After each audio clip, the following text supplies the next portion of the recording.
Damos comienzo a un nuevo programa, Servidores de Dios. Quien te habla es Manuel Cornejo. Estaré compartiendo la palabra de Dios y lo haré de una manera expositiva, versículo a versículo.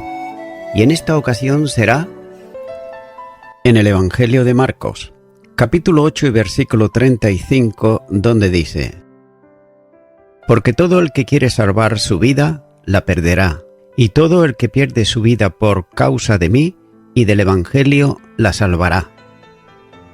Jesús expresa la paradoja de la vida cristiana en el seguimiento fiel, ya que el contexto general del párrafo exige una consideración de salvación o de perdición. Sin embargo, puesto que está en el contexto del discipulado, el seguimiento a Cristo, la vida, determina visiblemente la condición de seguir a Jesús, porque vive la vida eterna o de no seguirle porque no la tiene. Por consiguiente, la enseñanza se basa en lo que el mundo entiende del concepto vida, esto es, evitar o no la renuncia personal que la vida cristiana demanda. La síntesis de este versículo puede expresarse de esta manera: el que quiere salvar su vida presente y temporal perderá la vida espiritual y eterna. De otro modo, el que se niega a sí mismo, el que toma su cruz, el que sigue fielmente a Cristo, está perdiendo la vida conforme al mundo. Por consiguiente, salvar la vida o ganar la vida para el mundo es despreciar a Cristo y a su llamado al discipulado, ya que esta vida ganada conforme al mundo es una vida perdida para Dios.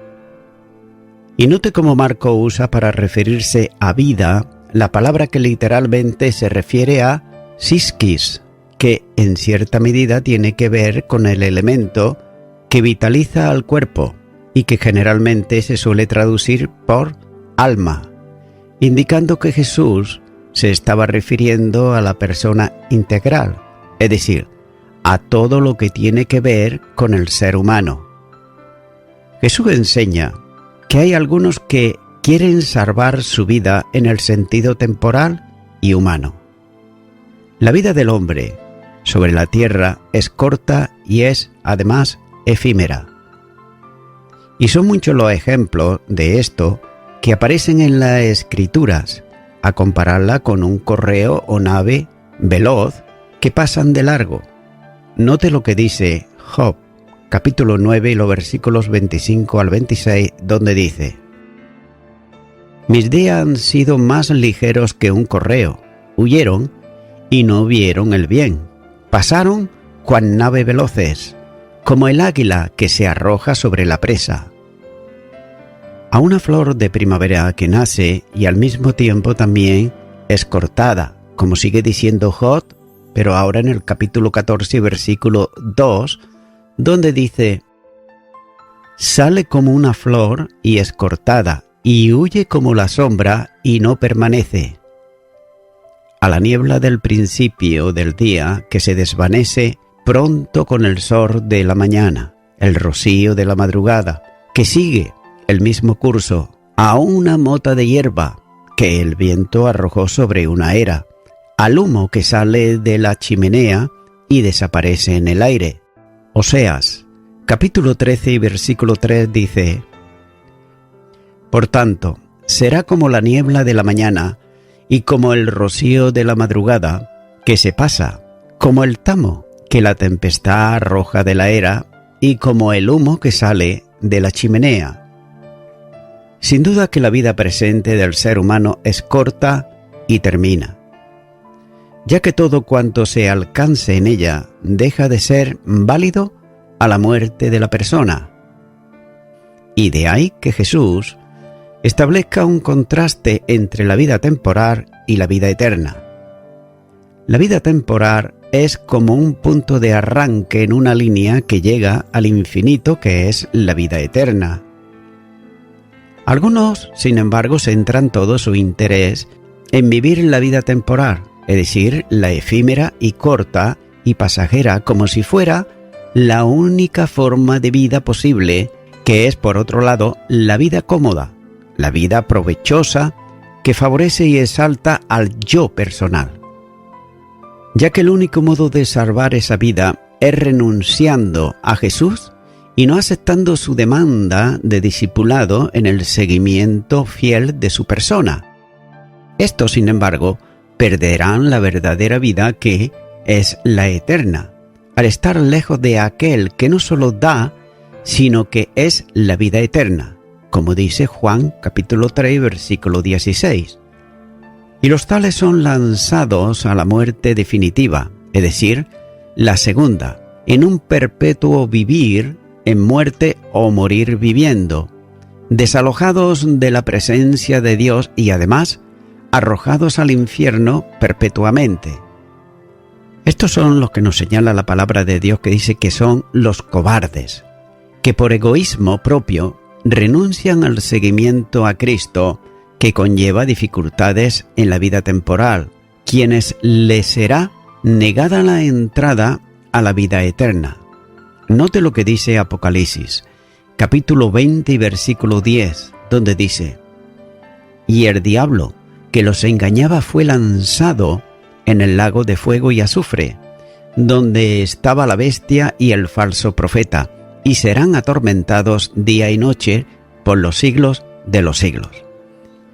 Y también Apocalipsis, pero ahora, el capítulo 21 y versículo 8 dice: «Pero los cobardes e incrédulos, los abominables y los homicidas, los fornicarios y hechiceros, los idólatras y todos los mentirosos tendrán su parte en el lago que arde con fuego y azufre, que es la muerte segunda». Hay otros que a la vista del mundo, según ellos, pierden su vida. Y son los que han determinado seguir fielmente a Jesús. De ahí que se vincule esa pérdida para el mundo como una vida que se ha desarrollado en vinculación e identificación con Cristo Jesús.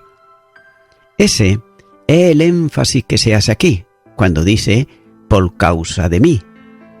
Significa por causa de su fe en mí y de su lealtad hacia mí, ya que el que toma la senda del seguimiento pierde su vida para el mundo, pero sin embargo la gana para Dios. El seguimiento fiel adquiere tesoros para el cielo que no se deterioran, no se pierden y además se mantienen para siempre. Como dice Mateo capítulo 6, los versículos 19 al 20, donde dice: «No os hagáis tesoros en la tierra, donde la polilla y el orín corrompen, y donde ladrones minan y hurtan, sino haceos tesoro en el cielo, donde ni la polilla ni el orín corrompen, y donde ladrones no minan ni hurtan». Por tanto, el creyente que renuncia a la experiencia del discipulado será salvo si realmente creyó en Cristo, pero así como por fuego. Note lo que dice la primera carta a los Corintios, capítulo 3, versículo 15, donde dice: «Si la obra de alguno se quemare, él sufrirá pérdida, si bien él mismo será salvo, aunque así como por fuego». Note que no se trata, por tanto, de un seguimiento parcial o puntual, sino de algo continuo.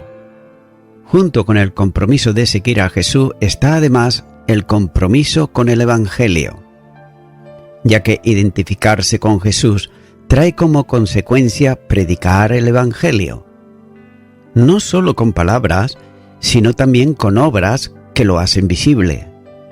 Es decir, no se trata solo de obediencia al Señor proclamando el mensaje. Note lo que dice Marcos capítulo 16, los versículos 15 al 16, donde dice: «Y les dijo: Id por todo el mundo y predicar el Evangelio a toda criatura. El que creyere y fuere bautizado será salvo, mas el que no creyere será condenado». Así pues, se ha de vivir el Evangelio, haciéndolo visible con la vida personal, Filipenses, capítulo 1 y versículo 21 dice: porque para mí el vivir es Cristo y el morir es ganancia. La enseñanza de Jesús en sí misma es un llamamiento a la reflexión personal, ya que algunos salvan la vida que dura un momento, renunciando al seguimiento fiel por temor a la muerte, pero con ello también pierden la vida que dura para siempre y se introducen en una experiencia de muerte perpetua.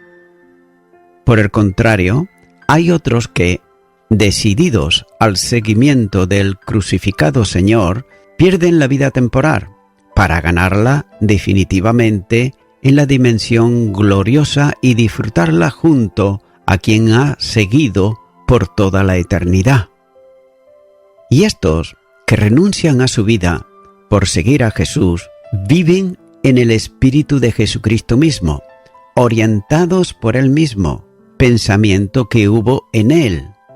La segunda carta a los Corintios, capítulo 8, versículo 9, dice: porque ya conocéis la gracia de nuestro Señor Jesucristo, que por amor a vosotros se hizo pobre, siendo rico, para que vosotros, con su pobreza, fueseis enriquecidos. Continúa ahora con el versículo 36, donde dice: porque ¿qué aprovechará al hombre si ganare todo el mundo y perdiere su alma? Utilizando un lenguaje metafórico, incorpora juntamente una pregunta retórica que exige una respuesta de quien la recibe, ya que el texto está dentro de la enseñanza sobre la renuncia personal al seguimiento a Jesús, pero indudablemente tiene que ver con la salvación personal. Note que, aunque es necesario entender, por el contexto próximo, que la pregunta tiene que ver no tanto con salvación como con ganar algo de provecho, como el verbo ganar indica que expresa la idea de ser útil, es decir, de aprovechar, no puede privarse al texto de la referencia de la vida eterna. De modo que esta pregunta remarca la enseñanza de tomar una decisión personal. ¿Para qué? Para ganar la vida conforme al mundo y perderla eternamente según Dios. ¿Cómo recalca la expresión perder su vida, perder su alma? Y así comienza la pregunta, cuando dice ¿qué aprovecha al hombre? Como si dijese a cada uno de los oyentes: ¿qué te aprovecha a ti? Mediante una hipérbole destaca lo que quiere enseñar, es decir, el estéril provecho de una vida conforme al mundo. Note que supuestamente se refiere a alguien que con su esfuerzo personal pudiera ganar todo el mundo. Y en este contexto, no tiene que ver con el universo o el planeta, sino con la vida social y comercial. Conseguir todo cuanto fuese posible sería para todos ganar la vida. Al supuesto de adquirir todas las glorias del mundo, los goces, las conquistas, la fama, la comodidad, en fin, la plenitud de lo que una persona pudiera desear, que contrasta con una pérdida suprema y definitiva, es decir, la propia vida que se hace estéril para Dios y se pierde eternamente. Note por otro lado que el verbo perder que utiliza aquí Marcos es un antónimo de ganar, es decir, se gana para perder. El apóstol Pablo explicaría elocuentemente esta situación en su propia experiencia personal, cuando dice, en Filipenses capítulo 3 y los versículos 7 al 9, pero cuantas cosas eran para mi ganancia, las he estimado como pérdida por amor a Cristo, y ciertamente aún estimo todas las cosas como pérdida por la excelencia del conocimiento de Cristo Jesús, mi Señor, por amor del cual lo he perdido todo, y lo tengo por basura, para ganar a Cristo y ser hallado en Él, no teniendo mi propia justicia, que es por la ley, sino la que es por la fe en Cristo, la justicia que es de Dios por la fe. El apóstol había tenido muchos valores humanos en los que confiaba y que habían constituido la razón principal de su vida. Entre otras cosas, se enorgullecía en los logros que había alcanzado en la práctica de la religión judía. Pero todo aquello le había convertido en un hombre admirado entre la sociedad de su tiempo. Pero la razón de la vida cambia absoluta y definitivamente cuando conoce a Jesús, ya que lo que antes era de valor para él, que no eran cosas necesariamente malas, se convierten ahora en basura, dejando de ser objeto y razón de su vida. Note que antes tenía todo humanamente hablando, pero sin embargo no tenía a Jesucristo.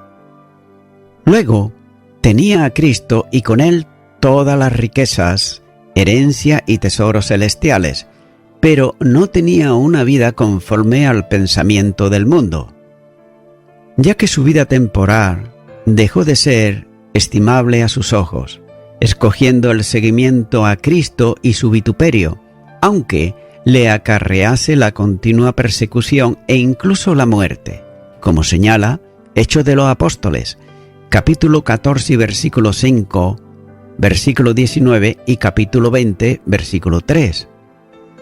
Por tanto, perdía su vida a ojos del mundo, pero ganaba a Cristo y con él la justicia de Dios.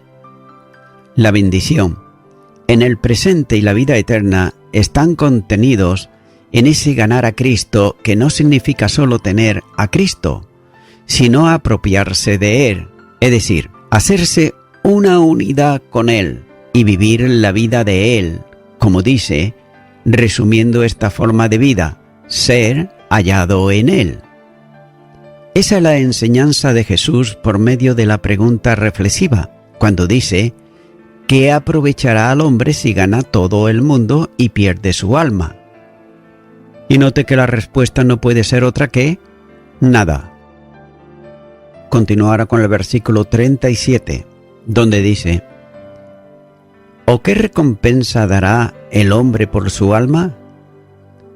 La segunda pregunta reflexiva confronta con una imposibilidad, ya que no hay ninguna recompensa que el hombre pueda dar a cambio de su alma, ya que si la persona pierde su alma, no tendrá nada para poder recuperarla.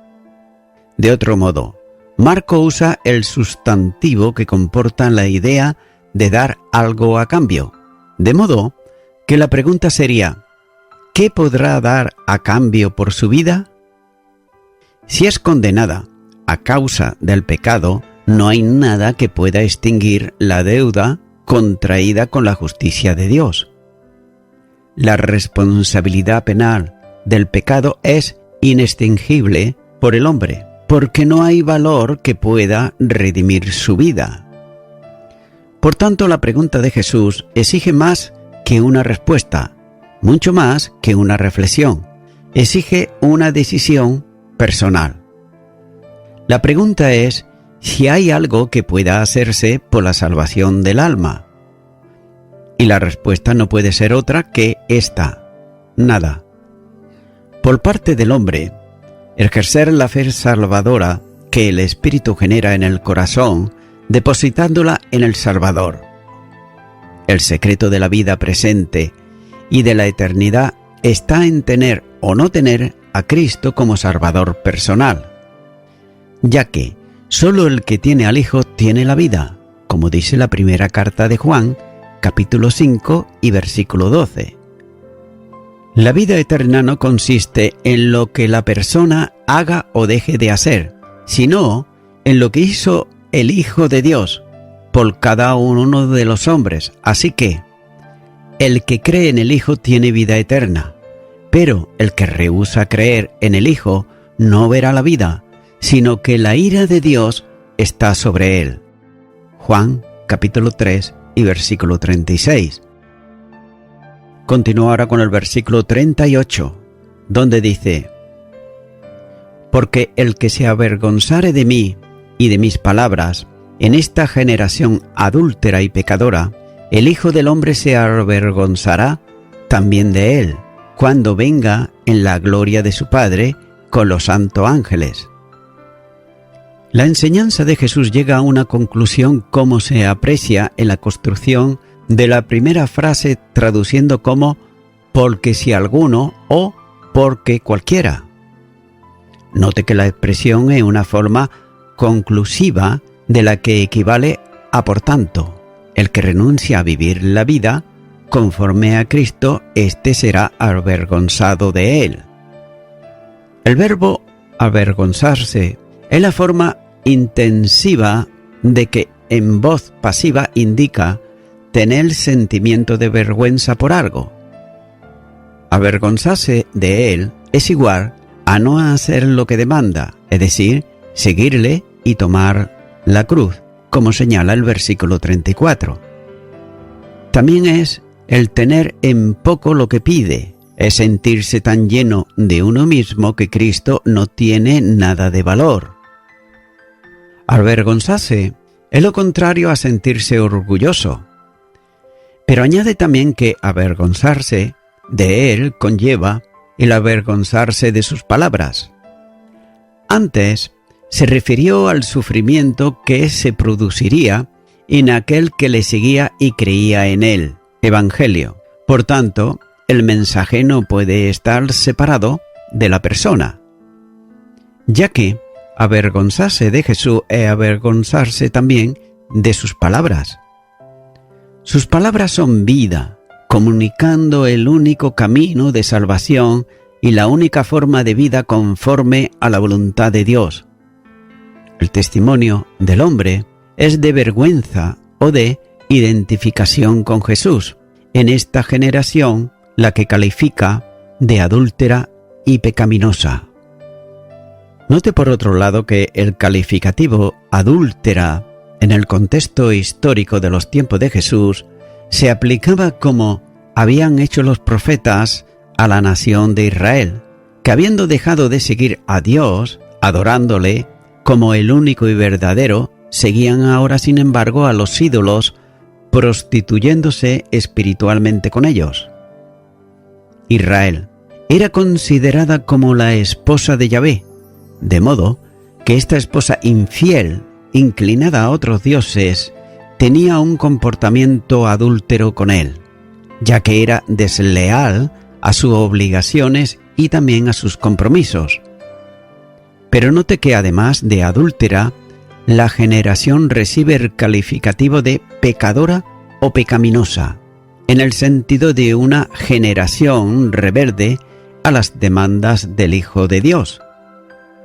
El que está siendo llamado a seguirle y se avergüenza del Señor en medio de una sociedad que siente repulsión hacia él por su condición pecadora, no puede esperar sino una retribución conforme a sus obras. Cuando dice, se avergonzará de ellos. Si se tratara de salvos, no tendrán recompensa alguna en su segunda venida. Y si son incrédulos, que no han aceptado la invitación de Jesús, el Señor le dirá que nunca los había conocido. Mateo capítulo 7, versículo 23. Note que el veredicto de reprobación será pronunciado por quien es el único juez en cielos y tierra. Es posible que alguno quisiera presentar alguna alegación delante de Jesús, como que hiciesen algo religioso en su nombre. Sin embargo, el compromiso de la religión no es el compromiso con Jesús. De estos, y note, el Señor se avergonzará, ya que son personas que estuvieron cerca de Jesús, pero nunca estuvieron con Él. Y note también que conocían intelectualmente a Jesús, pero nunca lo habían recibido como su Salvador personal. El sello de la seguridad y firmeza de salvación se establece en el conocimiento mutuo, la identificación mutua en la que el salvo conoce al Salvador y es también conocido por él. Por esa razón sentían vergüenza, en el sentido de asumir el compromiso, y no estaban viviendo en una vida de santidad y separación para Jesús. Cristo les habla de una forma de vida en una generación adúltera y pecaminosa, de manera que el que verdaderamente tiene un compromiso de identificación con Él se separa de este sistema porque, como dice la segunda carta a Timoteo capítulo 2 y versículo 19, dice: el fundamento de Dios está firme, teniendo este sello: conoce el Señor a los que son suyos, y apartarse de iniquidad todo aquel que invoca el nombre de Cristo. La reprobación de los tales ocurrirá en un tiempo en el que el Hijo del Hombre vendrá en la gloria del Padre con sus santos ángeles. El que fue rechazado y despreciado será también el juez definitivo y final. Jesús, que aparentemente era un gran hombre, un gran profeta, y solo eso cuyo atractivo no está suficiente para aceptarlo como el Mesías anunciado. Note que vendrá un día rodeado de gloria, de la gloria que es propia de Dios mismo. Y el Padre recompensa al Hijo del Hombre por su compromiso y renuncia completa mostrada en la condición de siervo desde su humanidad. Filipenses capítulo 2 y los versículos 6 al 8.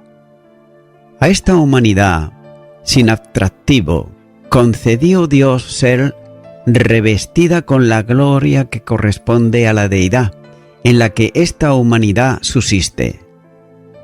Note que los ángeles son suyos y le acompañarán en el día glorioso de su segunda venida. Mateo capítulo 25 y versículo 31. Su gloria estará vinculada con su condición de juez, trayendo la recompensa conforme a la obra de cada uno. Apocalipsis capítulo 22 versículo 12. Y estas palabras traerían aliento y una nueva orientación para sus discípulos. Jesús no había manifestado su gloria a lo largo del tiempo de su ministerio y, aunque anunció la aproximación del reino en la predicación del Evangelio, cada vez estaba más lejos de la gloria que, conforme al pensamiento de los judíos, debía traer aparejada con su condición de Mesías, el Cristo de Dios. Los discípulos fueron llamados a un seguimiento fiel, que conlleva sufrimientos y renuncias continuas hasta perder la vida. El Señor quiere que la visión de ellos no sea la terrenal, que se conforma con lo que los ojos físicos ven, sino la espiritual, de la fe, que puede ver más allá de las realidades temporales, poniendo los ojos en el autor y el consumador de la fe. Hebreos capítulo 12 y versículo 2.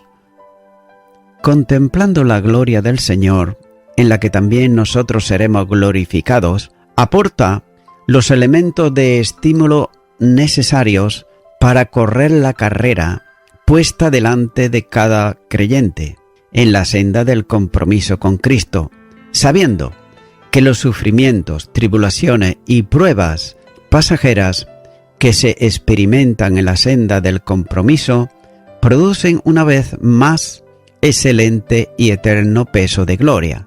Segunda de Corintios capítulo 4 y versículos 17 y 18.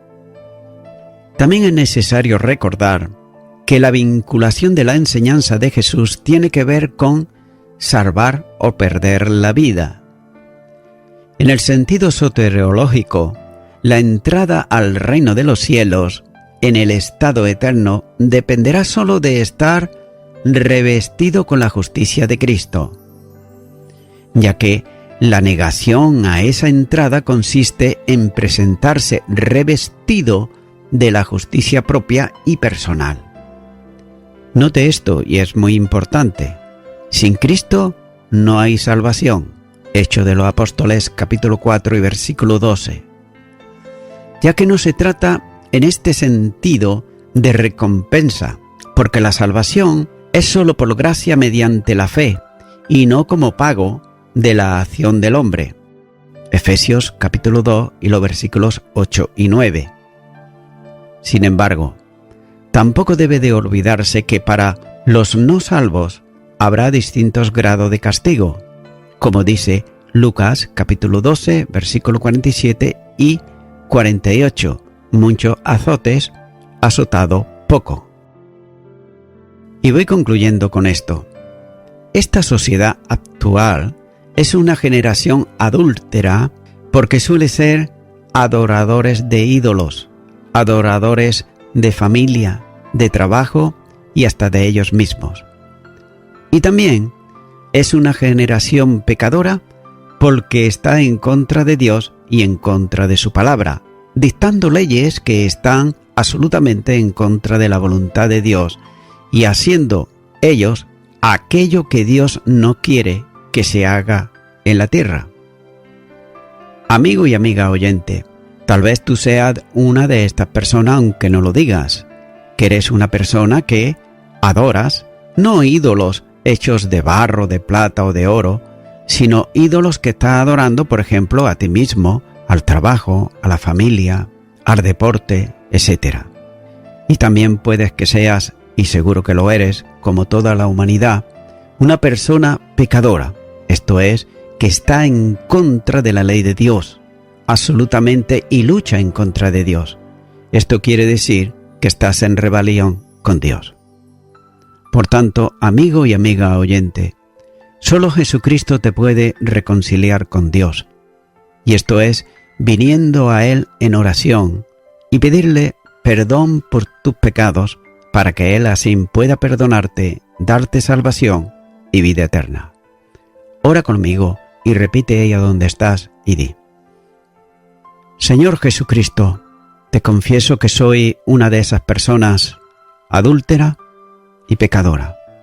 Te pido perdón por todos mis pecados y me arrepiento de ellos. Y te recibo a ti, Señor Jesucristo, como mi único y suficiente Salvador. En tu nombre, amén.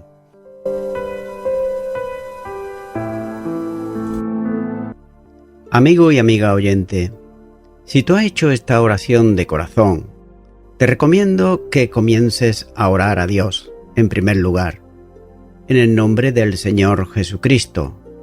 Orar a Dios no es rezar, sino que es hablar con una persona. También te recomiendo que leas la palabra de Dios y lo hagas a diario. Comienza, por ejemplo, con el Nuevo Testamento.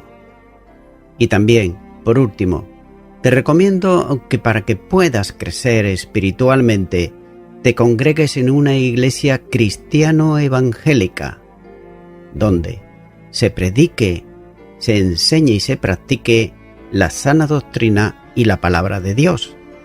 Congrégate ahí y con el tiempo podrás crecer espiritualmente y también servir al Señor Jesucristo. Que Dios te bendiga. Y a toda la audiencia, nuevamente ya me estoy despidiendo de todos ustedes y será hasta el próximo programa. Que Dios os bendiga a todos.